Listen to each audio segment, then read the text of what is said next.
Hello everyone, welcome to my channel. Friends, आज हम CTET 2019 paper first की EVS के 30 क्वेश्चंस को डिस्कस करेंगे।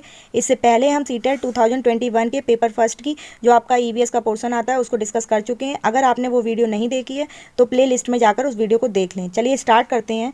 तो हमारा जो क्वेश्चन नंबर 61 है, यहाँ से हमारा ईवीएस का पोर्शन स्टार्ट है। इसमें जो क्वेश्चन दे रखा है वो है हमारा कि कोई व्यक्ति जो है वह 29 नवंबर को ट्रेन पर बैठा। ठीक है, यहाँ पर अपने आप को आप सपोज करके रखो। ठीक है, कि यहाँ पर अगर मैं मान लीजिए मैं क्वेश्चन को सॉल्व कर रही हूँ तो मैं खुद को ही रख लेती हूँ कि मैंने जो है वो 29 नवंबर को अपनी यात्रा जो है वो स्टार्ट की और यह ट्रेन जो है वो 29 नवंबर को 19:45 पर चली। ठीक है, कितने बज के 19:45 पर चली, यानी कि 7:45 पर चली। कितना टाइम हो जाएगा, 7:45 पर चली। और 1 दिसंबर 2019 को 11:45 पर नागरकोइल यानी कि केरल पहुँच गई मैं। तो अब सबसे पहला देखिए क्या है, 29 तारीख को अगर टाइम जोड़ा जाएगा तो कितना हो जाएगा। टोटल हमारे 24 घंटे होते हैं, तो 29 तारीख से 30 तारीख तक का आप जोड़ लो। 29 तारीख से 30 तारीख तक अगर जोड़ोगे तो ये हमारे हो जाएंगे 24 घंटे। कितने हो गए, पूरा हो जाएगा 24 घंटे। ठीक है, उसके बाद नेक्स्ट डे के एक दिन का जोड़ लिया है 30 तारीख तक का। अब ये जो है हम रात को पहुंचे, रात तक का हमने टाइम जोड़ा है। अब रात के 7:45 से अब हम सुबह के 7:45 तक जोड़ लेते हैं। 1 तारीख को हम पहुंचे तो रात के 7:45 से सुबह के 1:45 तक, अगर 7:45 तक जोड़ेंगे तो कितना हो जाएगा, 12 घंटे और हमारे बढ़ जाएंगे। कितने बढ़ जाएंगे, 12 घंटे और बढ़ जाएंगे। अब ये टोटल हमारा कितना हो गया, ये टोटल हमारे होगा 36 घंटे। ठीक है, ये कब तक के हैं, सुबह के 7:45 तक के हैं। अब सुबह के 7:45 के बाद से फिर हम जोड़ेंगे 12 बजे तक का टाइम, यानी कि 11:45 पे, हाँ 11:45 पर ट्रेन पहुंची तो हम क्या जोड़ेंगे, 11:45 तक का टाइम जोड़ेंगे। तो सुबह के 7:45 से जोड़िए। अब सुबह के 7:45 से देखा जाएगा 7:45 से 8:45, 9:45, 10:45 और 11:45, तो हमारे 4 घंटे और बढ़ गए। अब इसमें हम क्या करेंगे, एक सेकेंड, 36 घंटे हमारे ऑलरेडी आ चुके हैं, 36 आवर्स हमारे बन चुके हैं। अब इसमें 4 घंटे जो है हमारे, 4 घंटे और जुड़ जाएंगे तो टोटल हमारा टाइम निकल आएगा 40 घंटे। ये हमारा टोटल टाइम निकल गया कि 40 घंटे में पूरी यात्रा जो है वो कवर की। ठीक है, कवर की गई। अब यहाँ पर क्या दे रखा है हमें, यहाँ पे हमें डिस्टेंस दे रखा है। ठीक है, तो डिस्टेंस हमारा कितना हो गया, अब वही फॉर्मूला लगा लेंगे, speed is equal to distance upon time. ये हमारा फॉर्मूला आ गया। अब फॉर्मूले में वैल्यू को पुट करना है तो डिस्टेंस कितना हो गया, 2120। ये हमारा डिस्टेंस हो गया। टाइम अभी हमने निकाला था 40 आवर्स, ये हमारा हो गया। अब इसको जब हम सॉल्व करेंगे तो हमारा निकल के आएगा 53, यानी कि 53 किलोमीटर पर आवर। ये हमारा आंसर हो जाएगा। अब देखिए किस ऑप्शन में दे रखा है, ऑप्शन नंबर 3 में हमें इसका ये आंसर दे रखा है। अगर आपको समझ नहीं आए तो आप दोबारा से वीडियो को चला कर देख लो, जिससे कि पीछे करके कि आपको अच्छी तरह से समझ में आ जाए। क्वेश्चन नंबर 62 है, निम्नलिखित में से कौन अंतर्राष्ट्रीय ख्याति प्राप्त वेट लिफ्टर है। तो देखिए सुनीता विलियम्स की बात की जा रही है, ये नहीं होंगी। क्यों, क्योंकि ये अंतरिक्ष में जाने वाली भारतीय मूल की दूसरी महिला है। बछेंद्री पाल, ये भी नहीं होंगी, ये माउंट एवरेस्ट पर चढ़ने वाली पहली भारतीय महिला है। सूर्यमणि जो है ये भी नहीं होगा हमारा आंसर, क्योंकि सूर्यमणि जो है वो एक 21 वर्षीय महिला थी, जिसके बारे में आप जो है वो क्लास 5th की जो एनसीईआरटी है उसमें फुल डिटेल से पढ़ेंगे। अब जो कर्णम मल्लेश्वरी हैं, यही हमारा बिल्कुल सही आंसर हो जाएगा, क्योंकि ये आंध्र प्रदेश की रहने वाली थी और ओलंपिक खेलों में इन्होंने कांस्य पदक जीतने वाली पहली महिला थी। ठीक है, वेट लिफ्टर थी। तो ये हमारा जो है कर्णम मल्लेश्वरी बिल्कुल राइट आंसर हो जाएगा। क्वेश्चन नंबर 63 है, नीचे दिया गया कौन सा एक समूह जड़ों का है। ठीक है, रूट्स का पूछा गया है। ठीक, ग्रुप। तो आप क्या बताओगे। अब क्वेश्चन नंबर जो हमारा 63 का जो आंसर है वो होगा हमारा ऑप्शन नंबर 4, गाजर, चुकंदर और मूली। ये हमारा बिल्कुल राइट आंसर हो जाएगा। क्वेश्चन नंबर 64 है, रेगिस्तानी ओक नाम का एक पेड़ है जो पाया जाता है, तो इसका जो हमारा आंसर होगा वो होगा ऑस्ट्रेलिया।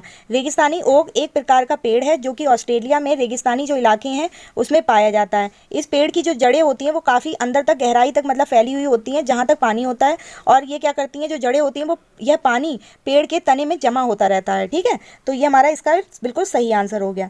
क्वेश्चन नंबर 65 है, नेपेंथीज पौधा जो है उसके बारे में बात की जा रही है, जो शिकार करता है के विषय में नीचे दिए गए कथनों पर विचार करना। अब हमें बताना है कि इनमें से कौन सा स्टेटमेंट जो है, कौन कौन से स्टेटमेंट नेपेंथीज पौधा जो है उसके बारे में सही है। तो देखिए, यह पौधा ऑस्ट्रेलिया, इंडोनेशिया और भारत में मेघालय में पाया जाता है, ये सही है।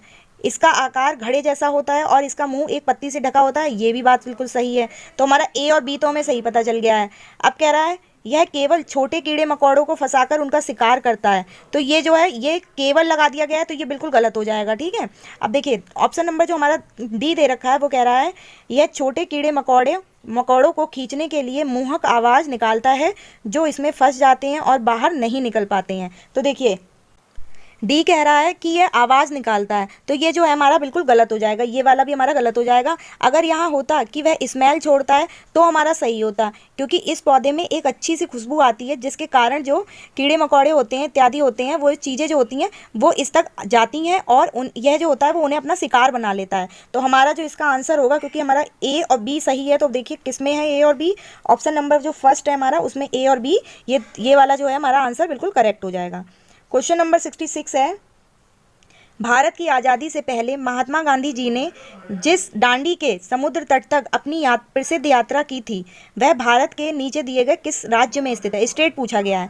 तो देखिए इस क्वेश्चन का जो आंसर है आप सभी को पता होगा, क्योंकि इसका जो दांडी यात्रा जो है वो इसलिए वो की गई थी गुजरात में। ठीक है, तो गुजरात जो है हमारा इसका राइट आंसर हो जाएगा, ये हमारा बिल्कुल करेक्ट आंसर है।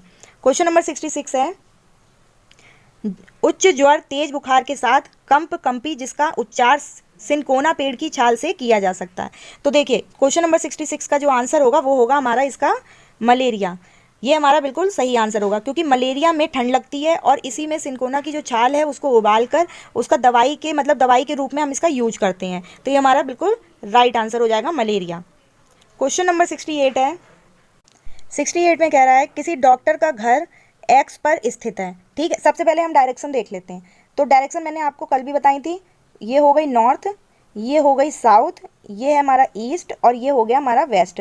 बिल्कुल इसको याद कर लीजिए। ठीक है, ये हो जाएगा हमारा इधर साइड वाला वेस्ट। ठीक है, इसको लर्न कर लीजिएगा, बिल्कुल याद कर लीजिएगा दिमाग में।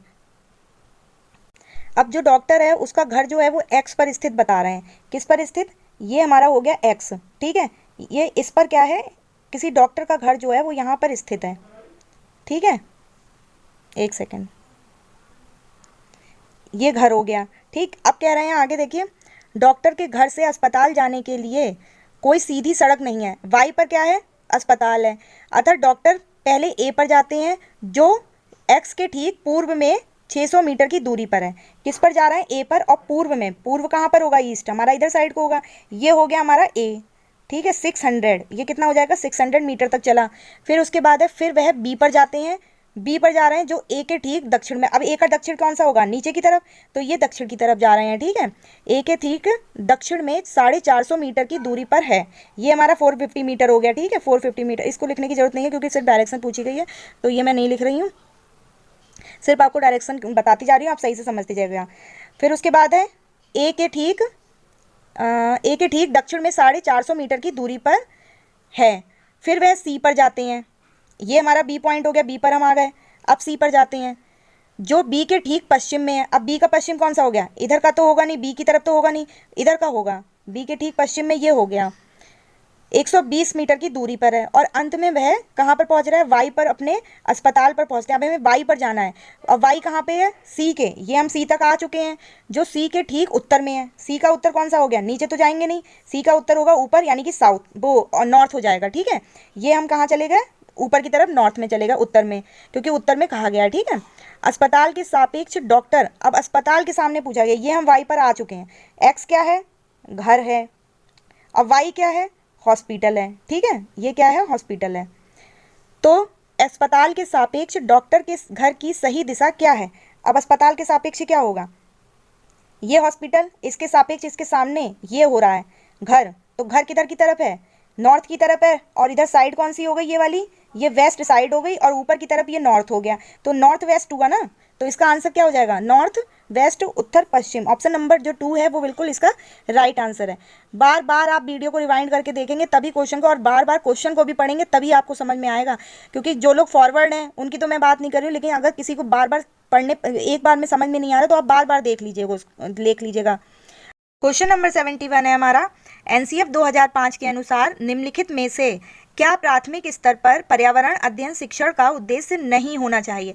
यहाँ पर नहीं में पूछा गया है। तो देखिए ऑप्शन नंबर जो फर्स्ट है उसमें जिज्ञासा और सृजनात्मकता को बढ़ाने की बात कर रहा है, बढ़ावा देने की बात कर रहा है, जो कि हमारा सही हो जाएगा। ऑप्शन नंबर 2 में कहा जा रहा है कि बच्चे अवलोकन करें, खोजबीन करें, अपने हाथों से कार्य को करें और एक्टिविटी का पार्ट बने। तो ये तो बहुत अच्छी बात हो जाएगी ना, तो हमारा ये भी सही हो जाएगा कि बच्चा जो है वो खुद से किसी निष्कर्ष पर पहुंच रहा है और वह पूरी तरह से कोई भी जो होने वाली क्लास में एक्टिविटी है उसमें इन्वॉल्व है।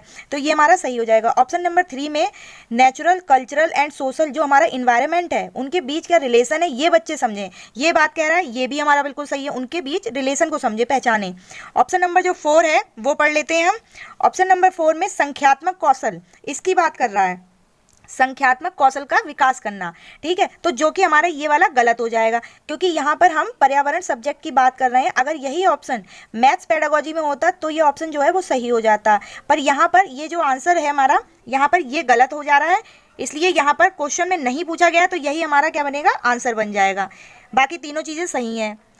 क्वेश्चन नंबर 72 पर चलते हैं। इसमें कहा जा रहा है, 72 में ये कह रहा है पर्यावरण अध्ययन कक्षाओं 3rd से 5th के लिए एक विषय क्षेत्र है जो संकलित करता है। तो देखिए, मैंने पहले भी आपको बताया कि इन्वायरमेंट में इंटीग्रेट्स का मतलब होता है विषयों का सम्मिलित रूप। ठीक है, विषयों का सम्मिलित रूप, यानी कि उसमें science, social science and environment तीनों को कंबाइन कर देना। तो यहाँ पर ये जो बात है वो ऑप्शन 2 में कही जा रही है कि पर्यावरण अध्ययन पर्यावरण शिक्षा, सामाजिक अध्ययन और विज्ञान की जो अवधारणाएं और मुद्दे हैं उनको संकलित करता है। तो हमारा ये जो आंसर बनेगा वो होगा ऑप्शन नंबर 2। क्वेश्चन नंबर 73 है, निम्नलिखित में से क्या पर्यावरण अध्ययन के संदर्भ में सही है, यानी कि पर्यावरण अध्ययन के बारे में इनमें से कौन सा स्टेटमेंट सही है। तो देखिए, इसका जो हमारा आंसर होगा वो होगा हमारा ऑप्शन नंबर 2। एक से फर्स्ट से सेकंड की कक्षाओं के लिए भाषा और गणित के माध्यम से पर्यावरण अध्ययन पढ़ाया जाता है, जो कि बिल्कुल सही बात है। ठीक है, क्वेश्चन नंबर 74 है।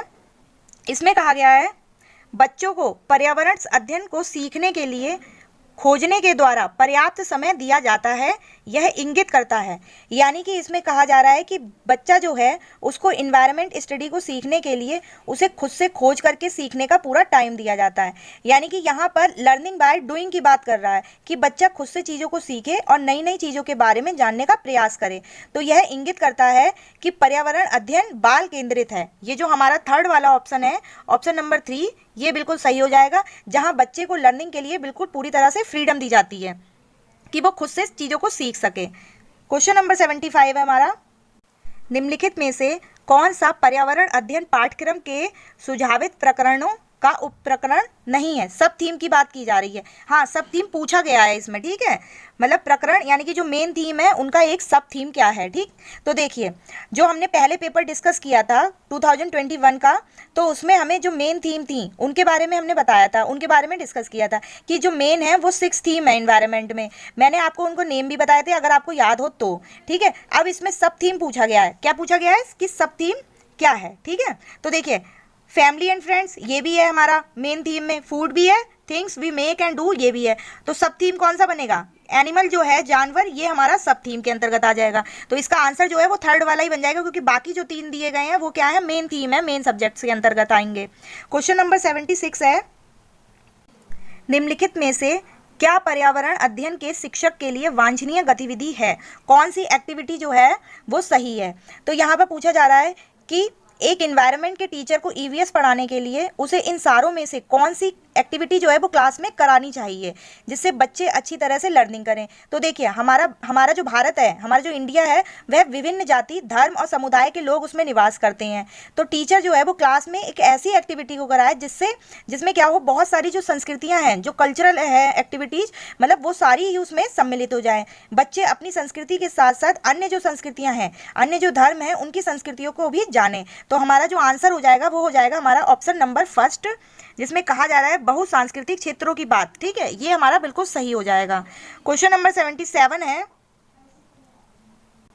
निम्नलिखित में से क्या पर्यावरण अध्ययन में बच्चों के द्वारा ज्ञान की रचना में महत्वपूर्ण है। इस क्वेश्चन में पूछा जा रहा है कि बच्चे जो हैं वो इन्वायरमेंट में नॉलेज को खुद से कैसे कंस्ट्रक्ट करें, इसके लिए क्या इंपॉर्टेंट है कि वो खुद से उसकी रचना तैयार करें। इसका आंसर जो हमारा होगा वो होगा option number 1, A, B, C हमारे जो हैं वो सही ऑप्शन हो जाएंगे। अब देखिए, पढ़ लेते हैं इसको। ऑप्शन नंबर 1 में कह रहा है बच्चों का सक्रिय भाग लेना, यानी कि बच्चे जो है वो खुद से सीखें, खुद से उस चीज़ को एक्टिव रहें, कोई भी एक्टिविटी जो है उसमें खुद से एक्टिव रहें।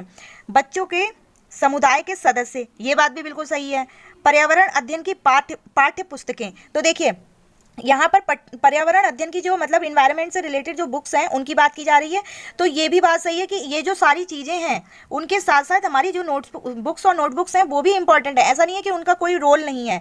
ठीक है, ऑप्शन नंबर डी में कहा जा रहा है सिर्फ यहाँ पर व्याख्या और परिभाषा की बात की जा रही है, जो कि हमारी गलत हो जाएगी। तो हमारा जो आंसर बन जाएगा कि बच्चे नॉलेज को कैसे कंस्ट्रक्ट करें, उसके लिए महत्वपूर्ण है कि बच्चे जो है वो खुद से पार्टिसिपेट करें, उसमें जो हमारा इन्वायरमेंट है पूरी तरह से सोसाइटी जो है वो भी इन्वॉल्व हो, और साथ ही साथ उसके साथ जो हमारी नोटबुक्स और जो बुक्स हैं, हमारा जो कंटेंट है वो भी उसमें शामिल हो। ठीक है, तो हमारा इसका आंसर ऑप्शन नंबर फर्स्ट हो जाएगा।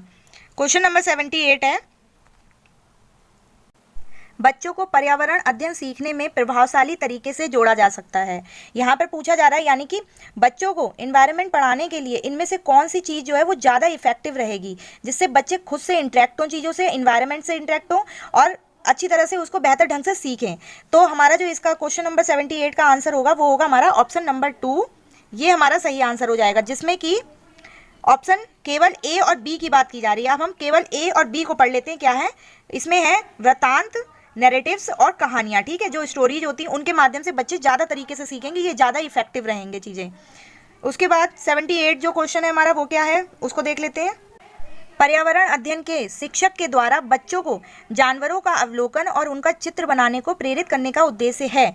तो इसका जो हमारा आंसर है वो है हमारा ऑप्शन नंबर 4। अब वो देखते हैं कैसे है हमारा option number 4 A B C, इसको पढ़ लेते हैं। ऑप्शन ए में कहा जा रहा है बच्चों में सृजनात्मकता का विकास करना, क्रिएटिविटी की बात की जा रही है, बिल्कुल सही बात है।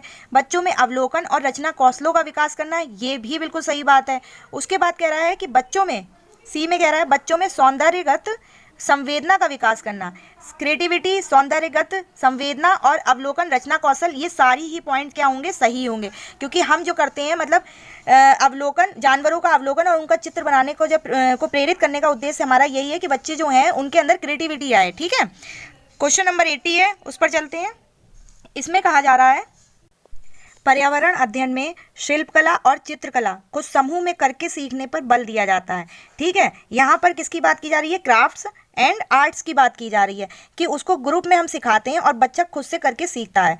ठीक है, तो यहाँ पर जो हमारा ऑप्शन नंबर जो 3 है वो इस क्वेश्चन का हमारा राइट आंसर हो जाएगा। कौन सा, ऑप्शन नंबर 3। अब इसको हम पढ़ लेते हैं क्यों, कौन कौन से ऑप्शन है।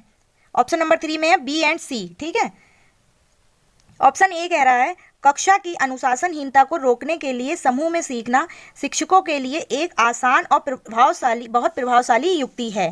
ठीक है, तो यहाँ पे देखिए ये कह रहा है कि जो डिसिप्लिन है, इनडिसिप्लिन है वो ना हो, इसलिए हम ऐसा करते हैं। तो ये जो है हमारा गलत हो जाएगा कि हम इसलिए क्राफ्ट्स एंड आर्ट सिखाते हैं कि इनडिसिप्लिन को कम करने के लिए। ठीक है, ऑप्शन नंबर बी में कह रहा है समूह में सीखना सहपाठी द्वारा सीखने को प्रोत्साहित करता है। ये बात सही है, क्योंकि जो ग्रुप लर्निंग होती है वो इंपॉर्टेंट होती है। ये बी वाला हमारा सही हो जाएगा।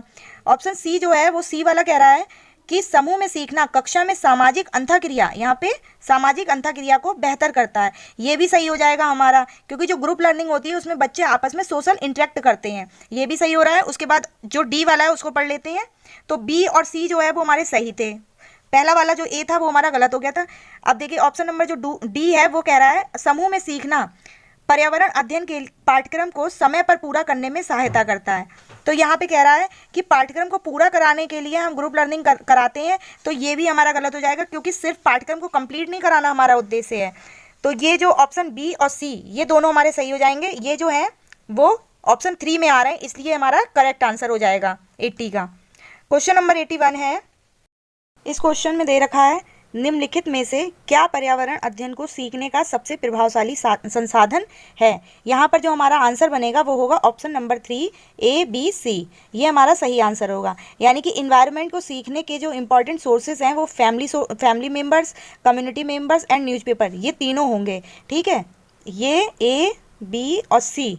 इसमें जो है हम क्लासरूम को शामिल नहीं करेंगे। वैसे तो क्लासरूम जो है वो इसमें हो सकता है, बट इस क्वेश्चन में एक प्रॉब्लम ये है कि ऑप्शंस जो हैं वो इस तरह से दे रखे हैं कि उनको हमें क्या करना है, सेट करना पड़ेगा, सेट बनाना पड़ेगा। अगर हम ऑप्शन नंबर फर्स्ट के साथ जाएंगे तो इसमें दे रखा है केवल डी, तो सिर्फ हमें क्लासरूम लेना पड़ेगा, बल्कि ये तीनों भी सही हैं। तो इसलिए जो है हम ऑप्शन जो फर्स्ट है वो हम गलत कर देंगे। ठीक है, और अगर हम ऑप्शन नंबर 2 लेंगे तो ऑप्शन नंबर 2 में सिर्फ सी और डी की बात कर रहा है, जिसमें कि हम परिवार और समुदाय इन दोनों को भी अलग नहीं कर सकते हैं, ये भी इंपॉर्टेंट होते हैं सोर्सेज, तो इसलिए ये भी हमारा गलत हो जाएगा। इसलिए हम कौन सा लेंगे, क्लासरूम को छोड़ देंगे और जो हमारा आंसर बनेगा वो हो जाएगा फैमिली मेम्बर्स, कम्युनिटी मेम्बर्स और न्यूज़पेपर, ये हमारा सही आंसर हो जाएगा। क्वेश्चन नंबर 82 है, निम्नलिखित सीखने के कौन से सिद्धांत का पर्यावरण में अनुसरण होता है। किसको, कौन से सिद्धांत को हम फॉलो करते हैं।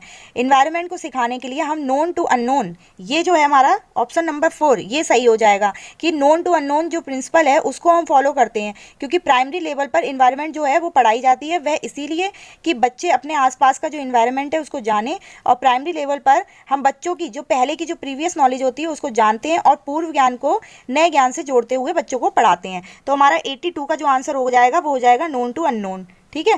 क्वेश्चन नंबर 83 कह रहा है, निम्नलिखित में से, क्वेश्चन नंबर 84 है, निम्नलिखित में से कौन सा पर्यावरण अध्ययन में सीखने का रचनात्मक आकलन का साधन नहीं है। तो देखिए इसमें रचनात्मक फॉर्मेटिव जो असेसमेंट है उसकी बात की जा रही है।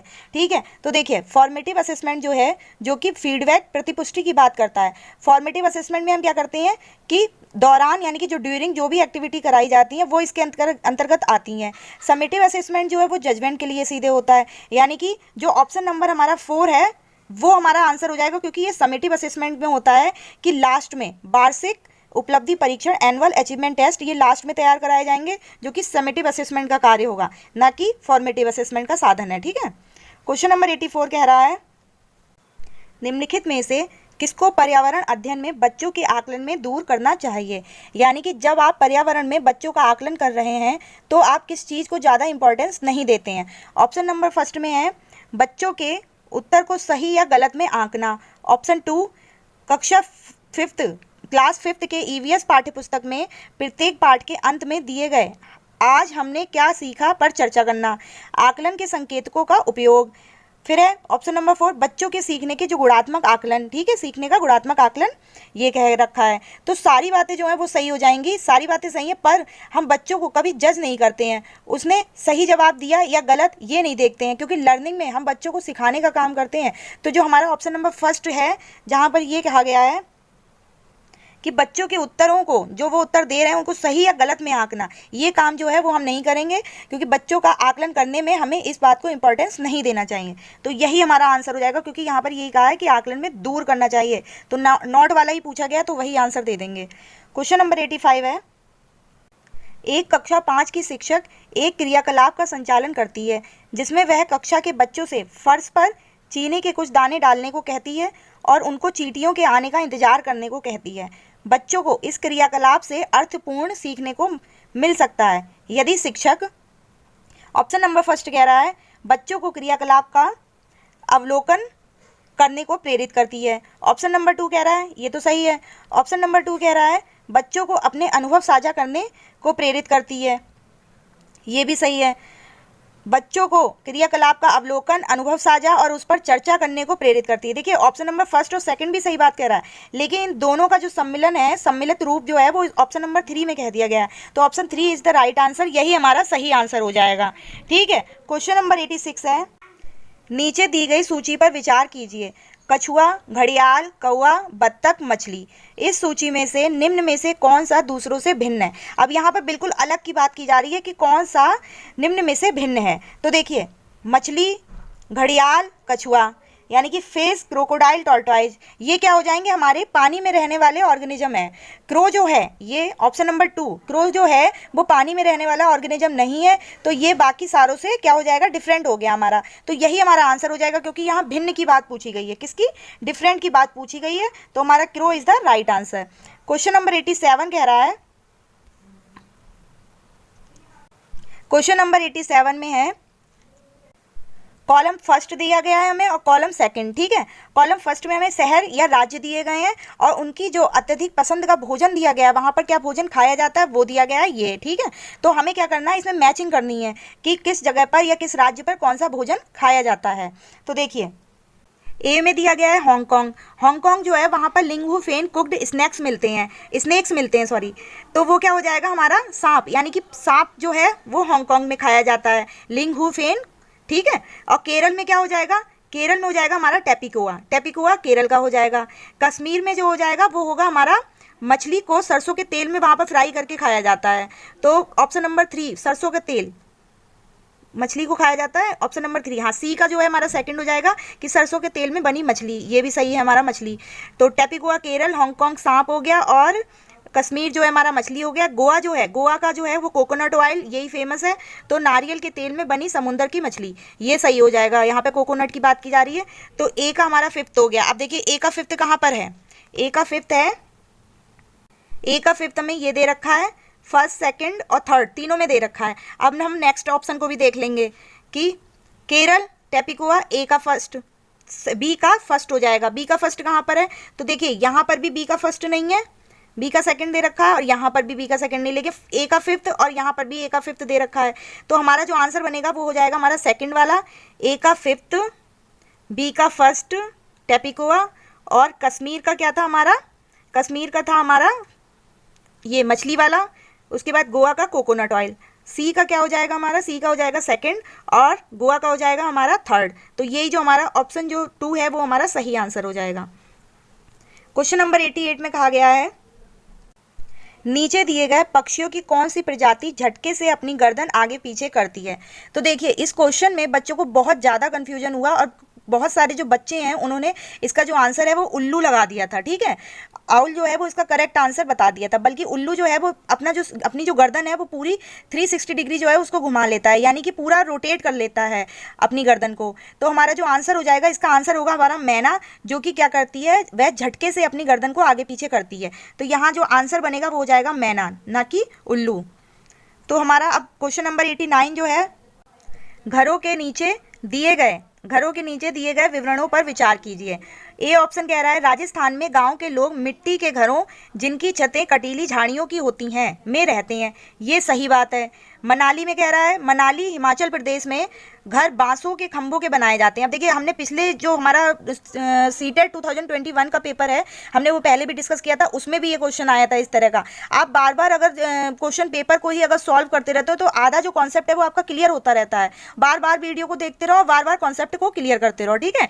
तो घर जो है यहाँ पर कहा गया मनाली में बांसों के खंभों का, बल्कि जो बैम्बू पिलर्स थे वो कहाँ पे पाए जाते हैं, असम में पाए जाते हैं। और असम में ही 3 से 3.5 फीट जो है वो असम में ही बांसों के खंभों के घर बनाए जाते हैं, ठीक है। तो यही वाला हमारा गलत हो जाएगा। अब ये कह रहा है, लेह में पत्थर के 2 मंजिले घर बनाए जाते हैं, नीचे की मंजिल पर जरूरत का सामान और जानवरों को रखते हैं, ये भी लेह लद्दाख का बिल्कुल सही है। तो हमारा जो बी वाला है वो गलत हो रहा है, ऑप्शन नंबर ए और सी हमारा सही हो रहा है। तो कौन सा सही हो जाएगा, ऑप्शन नंबर 3 बिल्कुल सही आंसर हो जाएगा हमारा। क्वेश्चन नंबर 90 है। क्वेश्चन बहुत ज़्यादा लॉन्ग होते हैं, इसमें स्टेटमेंट वाइज होते हैं, इसी वजह से टाइम भी लगता है क्वेश्चन को समझाने में। मैं ये नहीं चाहती कि आपको जो है मैं सिर्फ आंसर बता के छोड़ दूँ, मैं ये चाहती हूँ कि आपका क्वेश्चन के साथ साथ आपको समझ में भी आता रहे और आपका जो कॉन्सेप्ट है वो क्लियर भी होता रहे। क्वेश्चन नंबर 90 में कहा जा रहा है, हाथियों के विषय में नीचे दिए गए कथनों पर विचार कीजिए। अब हमें जो स्टेटमेंट दे रखे हैं वो पढ़ने भी जरूरी हैं, वरना समझ में नहीं आएगा। हाथी बहुत कम आराम करते हैं, यह एक दिन में 2 से 4 घंटे ही सोते हैं, ये बात बिल्कुल सही है और एनसीईआरटी से ये आपका क्वेश्चन आया हुआ है, ठीक है। ये सारा क्लास 4th की जो एनसीईआरटी है उससे है। तो देखिए अब ऑप्शन नंबर 2 हम पढ़ लेते हैं, बी वाला, कि एक बड़ा हाथी जो होता है, यहाँ बड़े हाथी यानी कि अडल्ट हाथी की बात की जा रही है, एक दिन में 200 केजी से अधिक पत्तियां झाड़ियां खा लेता है, यही वाला हमारा गलत हो जाएगा। अगर यहाँ पे होता 100 केजी, कितना होता 100 केजी, तो हमारा सही हो जाता, क्योंकि जो एडल्ट हाथी होता है वो 100 केजी पत्तियां खा लेता है, झाड़ियां खा लेता है।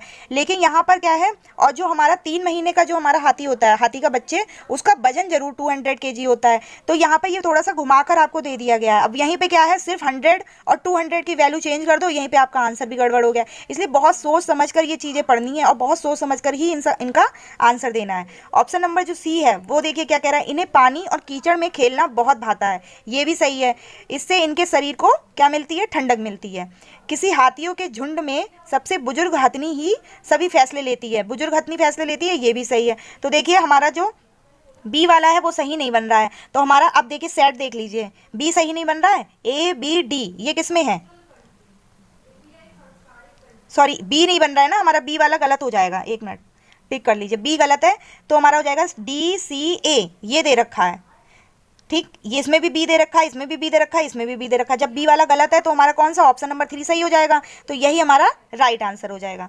तो फ्रेंड्स ये थे हमने जो सीटेट 2019 दिसंबर के क्वेश्चन पेपर को उनको क्या कर चुके हैं, हम डिस्कस कर चुके हैं। अब हम जो है वो सीटेट 2019 में जो जुलाई में आपका पेपर हुआ था उसको डिस्कस करेंगे। और प्लीज़ अगर अभी भी आपने हमारे चैनल को सब्सक्राइब नहीं किया है तो हमारे एफर्ट्स के लिए वीडियो को लाइक और चैनल को सब्सक्राइब करें, जिससे कि हमें मोटिवेशन मिले और आने वाली जो नई वीडियो है वो और भी अच्छे ढंग से और अच्छे तरीके से हम आपके लिए तैयार करें। Thanks to all.